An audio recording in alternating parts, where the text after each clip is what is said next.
Prime Minister Imran Khan categorically stated that he will give up his office but will never give a National Reconciliation Order (NRO) to the opposition.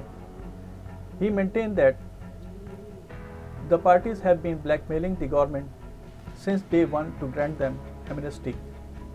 He maintained that the NRO given to the opposition by the former ruler, retired General Pervez Musharraf, had disastrous effect on the country, leading to an increase in debt liabilities.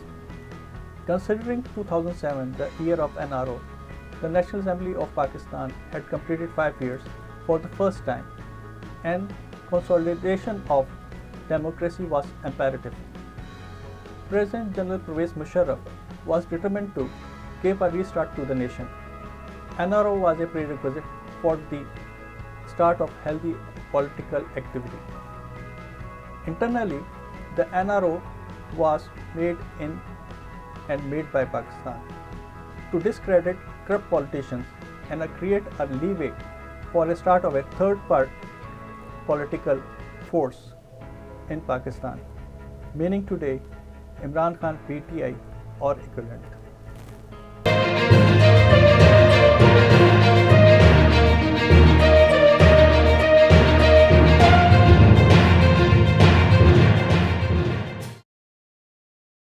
Assalamu alaikum, this is Aftab Chaudhary for Pakistan Direct, and we are discussing political processes.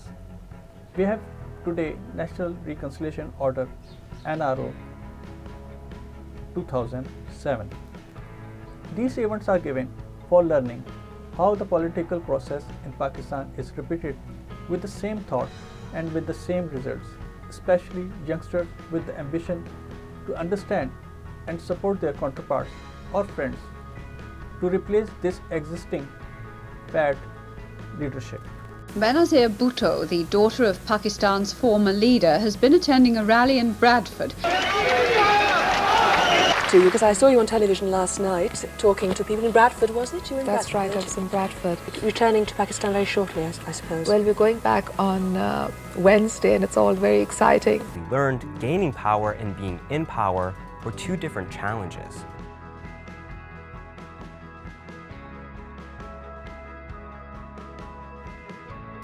In 2007, America and Britain were open to deal with Benazir Bhutto to designate her as a Prime Minister of Pakistan for the third time, with a weak government subservient to their demands in war and terror. She was not a popular leader as projected to them by her. Over her shameful deals with outside powers, the people were reluctant to vote for her. Nawaz Sharif and other parties had more chances to win over her, which was not acceptable to foreign powers. In Pakistan, she was a conspirator and political redundant. NRO granted amnesty to politician Benazir Bhutto, Nawaz Sharif, Asif Ali Zardari, ex-Prime Minister Yusuf Raza Gilani, army personnel and bureaucrats who were accused of corruption, embezzlement, money laundering, murder. The total list was 8,041 with a handful of selected politicians. NRO is well thought, fair idea based on its mechanism and process. It was never a short-term strategy, and its application in the future of Pakistan are great. Although the term is the most controversial political acronym in Pakistan, but it is a long-term disruption created to cleanse through extraordinary and bold political steps in Pakistan. However, it was a well-thought idea. First, right move was to trigger the political process indiscriminately, and the second right step was to discredit high-ranking politicians by painful wounds. However, it was a political move of President General Musharraf to start creating a gap for third political power, PMLQ or otherwise, in the country, which was possible if the corruption platform is well taken. Today it is debated as an outcome or goal, as Prime Minister Imran Khan has spoken recently that NRO has disastrous effects on the country, leading to an increase in debt liabilities, which is a wrong perspective. Today, society has accepted corruption as a norm, and there is still space for PPP and PMLN, but it is diminishing or fading. However, the true perspective of President General Musharraf in its entirety needs to be discussed, and events before and after the ordinance must be explained. Since January 2006, Lal Masjid and the adjacent Jamia Hafsa Madrasa had been operated by Islamic militants led by two brothers, Abdul Aziz and Abdul Rashid. This organization advocated openly, called for the overthrow of the Pakistani government and the imposition of Sharia, Islamic religious law, in Pakistan through constant conflict with authorities in Islamabad, which lasted 18 months. They engaged in violent demonstration, destruction of property, kidnapping, arson, and armed clashes with the authorities. After a combination of events such as militants taking hostage the Chinese health care center's female worker and militants setting fire to the Ministry of Environment building and attacking the army rangers who guarded them, it was put to growing level of violence from Islamist militants such as the siege of Lal Masjid. On 6 April, Abdul Aziz established a Sharia court in parallel with Pakistan's federal judicial system and pledged thousands of suicide attacks if the government attempted to close it. Al-Qaeda chief Osama bin Laden calls Musharraf a tyrant and declares war. Pakistani warplanes bombarded suspected pro-Taliban militants' position. Official figures held that 8 suicide bombings took place in 2006 and 44 in 2007.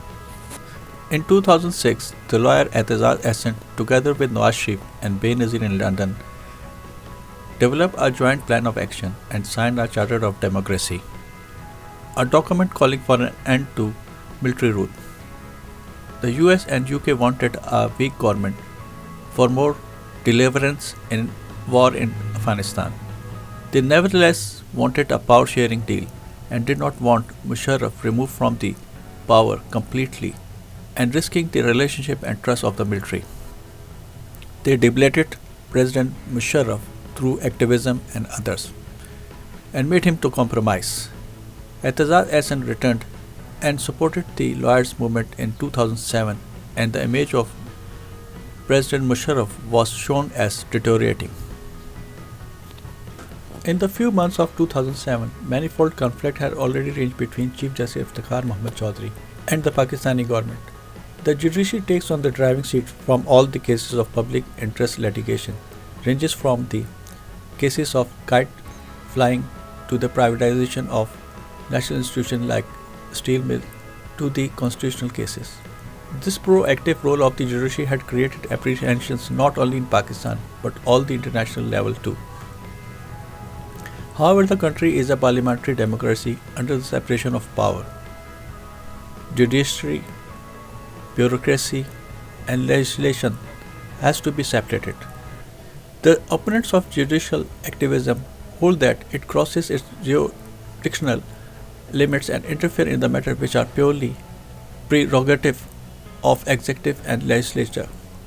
Chaudhry Etazaz Ahsan, the prominent lawyer and the expert on constitution, headed this activism in spite of knowing all these facts. Pakistan Apex Court under the suo motu jurisdiction has taken up all the matters, that is, social, economic, political and constitutional. The proactive role of the judiciary violates the very principle of the theory by crossing its limits. Pakistan has adopted parliamentary democracy under the separation of power. The state owns steel mills, which had to be bailed out several times, was stopped from selling, which was not against the constitution and the security agencies to produce the missing person in court. The recurrent use of judicial powers by Pakistan's apex court under the suo motu jurisdiction has taken up all the matters, that is social, economic, political and constitutional.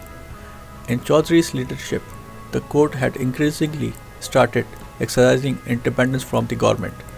The government was put to halt by the Chief Justice through judicial activism, and the bureaucrats were humiliated in courts.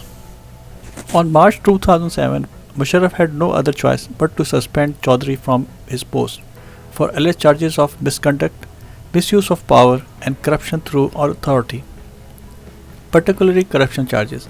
When the Musharraf administration asked the judge for an explanation, he chooses to quit. Chaudhry refused to go and started judicial activism. Soon he went to the mob in the streets, not to Supreme Judicial Council. He chose to go to the lawyers' movement or the Black Court protest. Ehtijaj Ahsan supported the defunct Chief Justice with advocacy, management and counseling.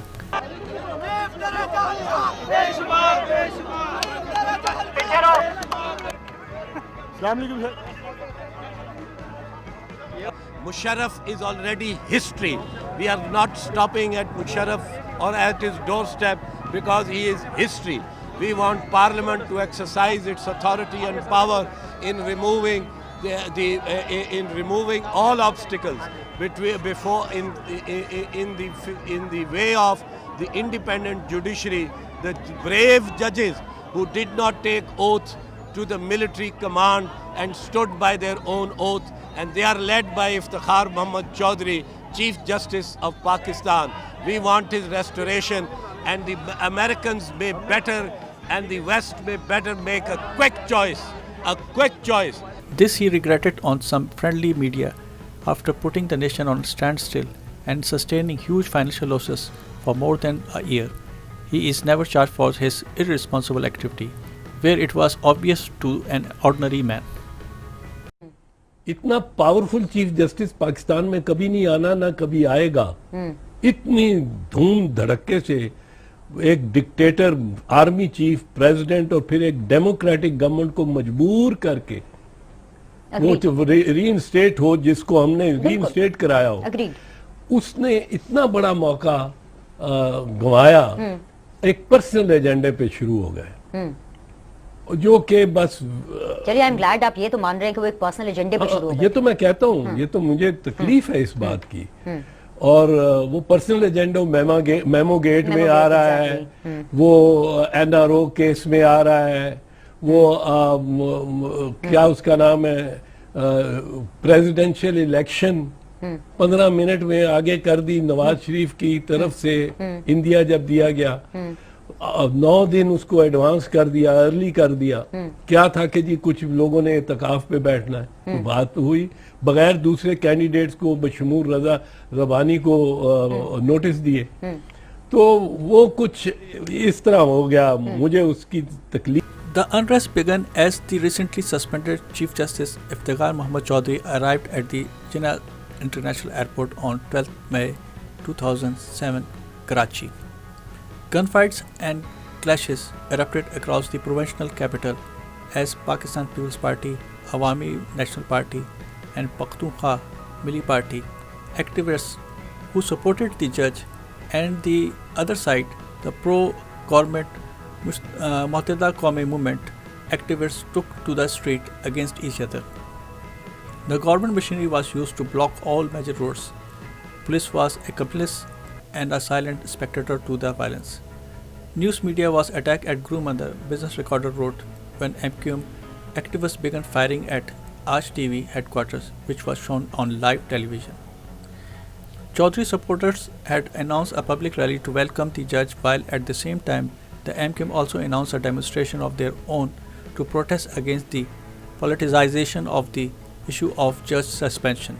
The MQM made plans to deliberately converge at the mausoleum of Muhammad Ali Jinnah, where the Chief Justice was to make an appearance to address a lawyers' convention and a Bar Association meeting at the 50th anniversary of Sindh High Court Bar Association. the venue was not relevant with the activity. This developing situation was used by the US government to push Musharraf to meet with Benazir Bhutto and come to an arrangement that might strengthen his so-called legitimacy. In January 2007, Musharraf held his first meeting with the Bhutto at the hotel in Abu Dhabi, followed by further talks in June.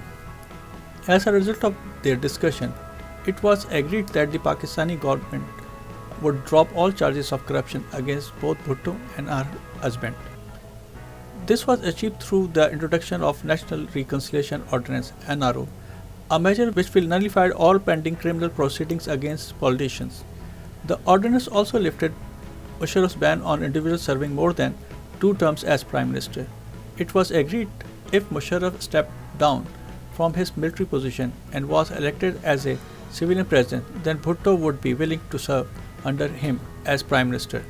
Many of Musharraf's close allies had reservation about his concession to Bhutto. It is widely believed that the act was a measure to allow the former Prime Minister Benazir Bhutto to return to Pakistan without any legal consequences. However, Musharraf had said that it was necessary to build a reconciliatory theme in the political arena with the removal of such cases. Musharraf stated in an interview that the cases had been in the courts for a decade without any judgment being passed and were hampering the political progress of virtually all political parties. Furthermore, some analysts believe the US, the UK and Saudi Arabia underwrote a necessary amnesty which would enable popular politicians such as Benazir to return to Pakistan and counter the Taliban. The US Condoleezza Rice and the UK Jack Straw worked together to ensure a transition back to electoral democracy in Pakistan. The UK and Spain both dropped criminal investigation into Bhutto's corruption, although Switzerland refused to do so. In August 2007, the US ambassador to the United States, Zalmay Khalilzada, had several meetings with Benazir Bhutto in New York City. There, Bhutto also gave a public talk at the Council of Foreign Relations. Bhutto and Khalilzad also traveled to a luncheon in Aspen, Colorado, to meet with prominent US political and business leaders. In October 2007, Musharraf was elected president by Pakistan's parliament. In keeping with the agreement made by Bhutto and Musharraf, the PP representatives abstained rather than voting against Musharraf's nomination. The US publisher HarperCollins paid Bhutto $500,000 to produce a book to be co-written with the US political scientist and journalist Mark Sager.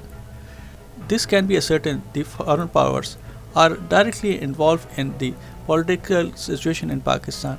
They were manipulating and they were helping out Benazir Bhutto in the realm which was not according to the democratic norms of the world.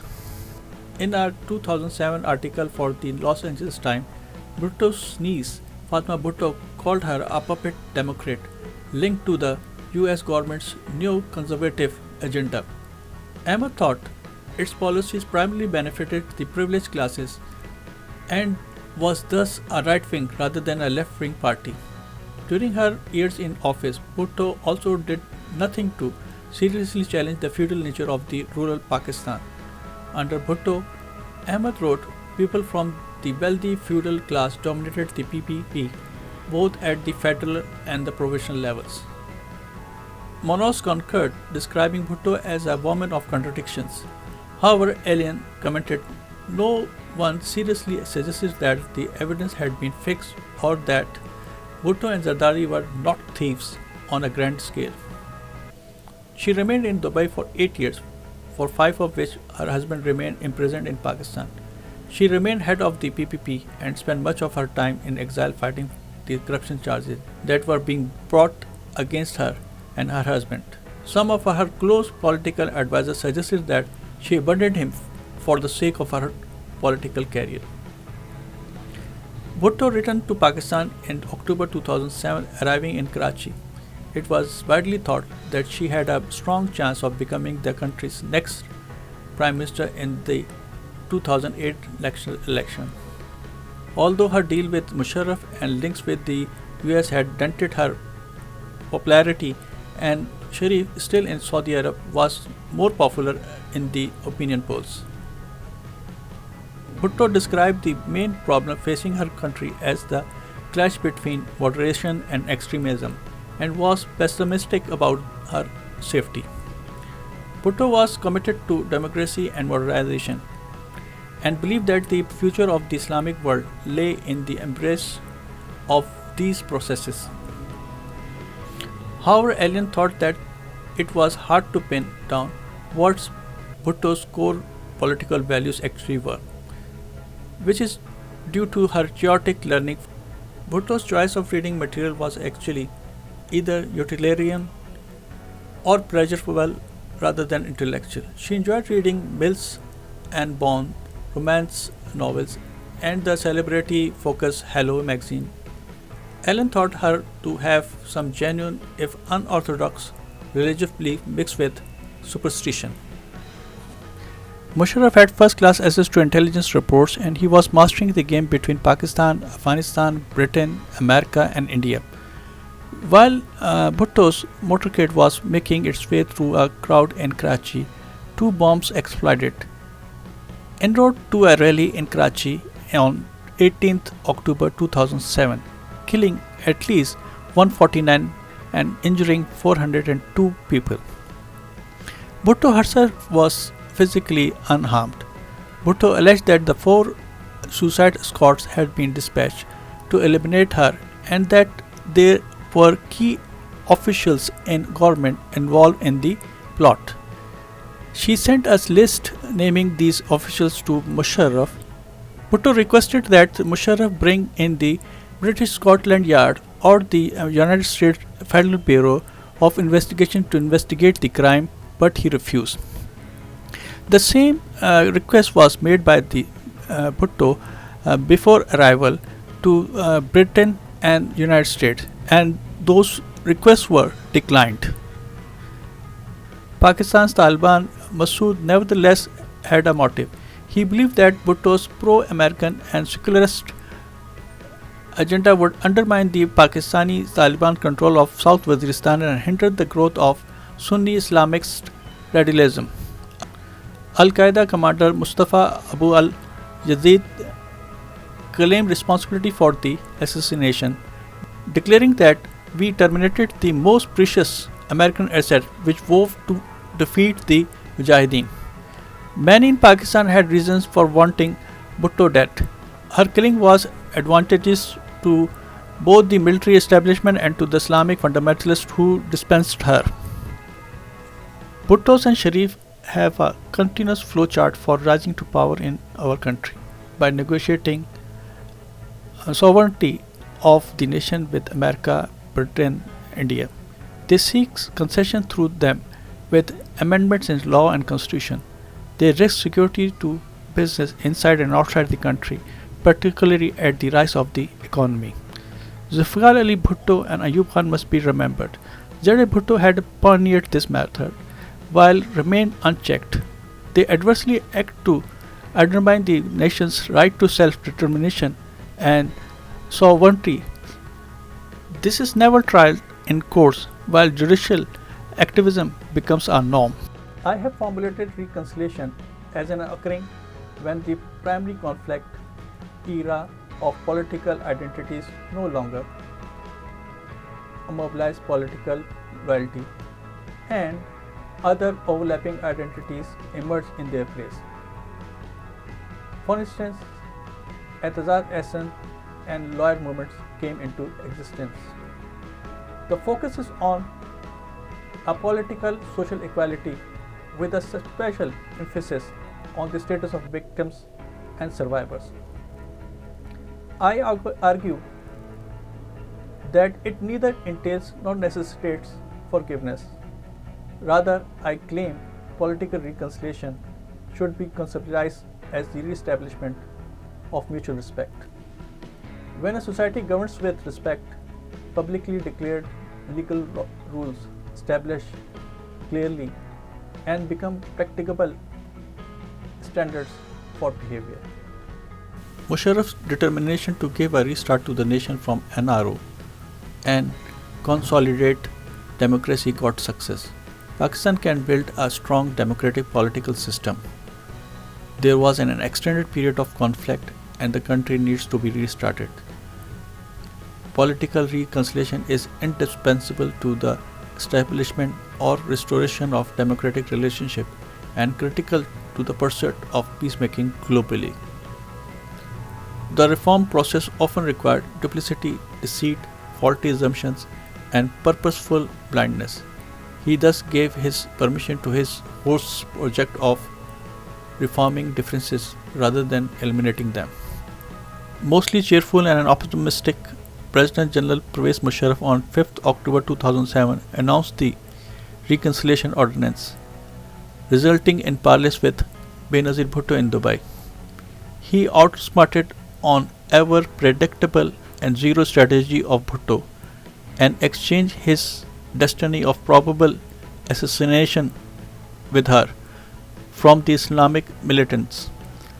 Most likely Benazir assassination means a lot of sympathy votes for PPP, means America, Britain, Nawaz Sharif and Bibi out of the game. For him it was an exchange of stooges. Shaukat Aziz to be replaced by subordinate Sayyid Yusuf Raza Gilani. Every progressive society becomes more complex and in disorder.